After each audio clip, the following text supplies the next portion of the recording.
Well, we all know foam rolling has its benefits, but what are they and how do we do it? I'm using a Lululemon foam roller here, which has a couple of good options for soft, more relaxing massage through to harder, deep tissue muscle release. So when to foam roll?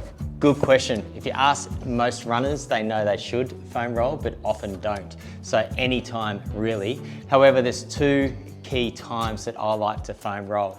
One is after a heavy, hard session, whether it's running or here in the gym. And the other time is just before bed, and I'll give you some reasons why. Foam rolling after a heavy session helps break up the fascia on the muscles, gives them a little bit more length so they don't tighten and contract up too much, and helps delay any of those DOMS, that delayed onset muscle soreness. So help you prepare and recover, ready for your next session. The other time I like to foam roll is just before bed, about 10 to 20 minutes, focusing on more so the lower limbs, so the posterior and anterior of the legs and also the upper back, because of the amount of running volume and training I'm doing.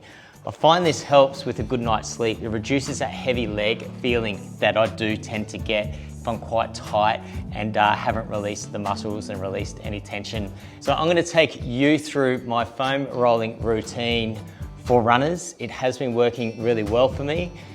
It's all about habit, routine, consistency. You'll find you'll be fresher for your sets. You'll also find that you're performing better in those sets and less susceptible to injury and more performance progression. It's a very simple routine that I have. I start with one glute in any side, and I'll just work my way all around the glute and the hips, down the hamstring, the back of the leg, down through to the calf.